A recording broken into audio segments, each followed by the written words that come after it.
Battery চালিত রিক্সা, কোনো licence নাই, কোনো নাম্বার নাই, রাস্তায় আমার প্রাডো গাড়ির পাশে চলে। এর অর্থ জানেন? কেন বলতে পারবেন? ওদের মধ্যে ইউনিটি আছে। আমি অনেক দিন পরে আপনাদের মিটিং টিটিং আমি এখনো যাইতেই না, বাদ দিয়ে দিয়েছি। একসময় যাইতাম, বড় ভাইরা আমার দেখছে, মনসুর ভাই, ফিরোজ ভাই, অনেক বড় বড় মিটিংয়ে দেখছে, কিন্তু আমি যাই না। কেন জানেন?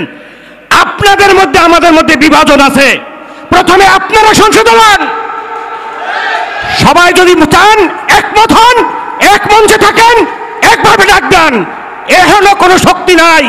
জনশক্তি রপ্তানিকারকের দাবি সরকার মানতে বাধ্য।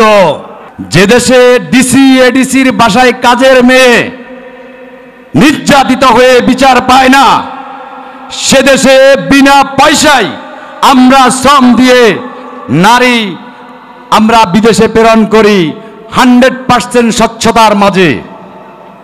কিন্তু সরকার এবং সরকারি আমলা যারাই আসে, তার পাশার নিচে চেয়ার বসলে উনি হয়ে যায় বড়। এই ম্যান পাওয়ারকে অ্যানালাইসিস ভালো করেই করে না, ম্যান পাওয়ার কি বাইরা কি সেটাও বুঝে না।